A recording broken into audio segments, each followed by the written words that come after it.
Hey everybody, my name is Paul Keely. I'm a 12 times Microsoft Azure MVP and I work for Open Systems.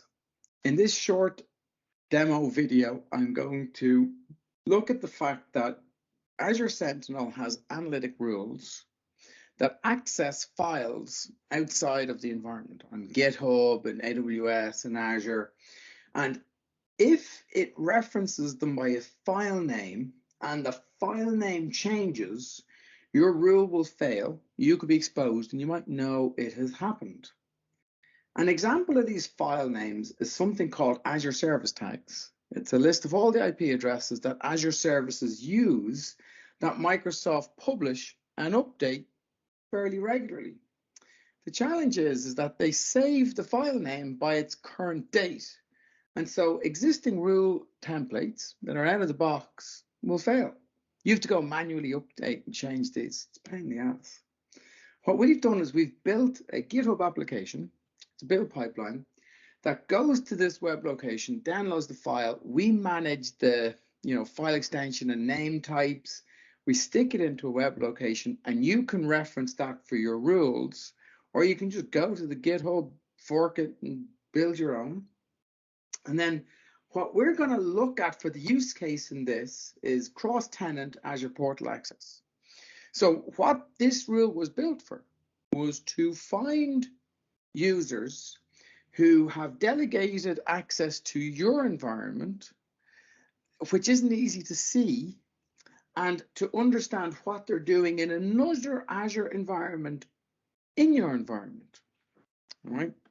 So the first thing that we're going to have a look at is we're going to have a look at the Azure Sentinel rule. I'm just in analytics. I'm in rule templates. I've searched for Azure tenant, and you can see this rule here, Azure portal sign in from another Azure tenant. And it says, hey, go and click on this link. The rule is going to follow this link. And when you follow the link, you get a file not found. Why do you get a file not found? Well, you get a file not found because it was in this rule template, it came out in 2022, 21st of February. The most updated file right now has come out when it's 2022, 14th of March, a few days before St. Patrick's Day. So this rule here ain't going to work, right? So what Samik did, one of our Azure security devs did, was he went and built a GitHub build pipeline that will go and connect to that Azure environment, download the service tags, fix the naming, and publish it into a GitHub web available folder in a JSON file that we always manage and update for you. Like I said, you don't have to take this. You can just go and fork it and build your own.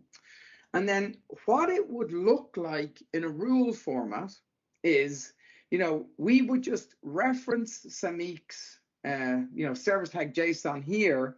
And then we go and, we look for the data across the tenant and we extend it to show us when it has gone cross tenant. Okay. So that's, that's the first part of the solution. The next thing that I'm going to do is I'm just going to show you. If you have delegated access and the person in the opposite Azure environment, if they got breached, it's possible that they would be able to come across to your environment and read your data. So I've just set up a user called AST, Azure Service Tag. You can see the Director of IT Security, and we can see all their information here.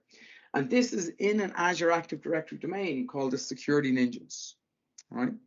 What I am going to do now is I'm going to have a look at, there's this user, Mahesh. He's in PK on sec. Mahesh has been breached. User goes and creates a logic app. And the logic app runs and it just gets a list of users in the delegated domain. And this is our most recent runtime.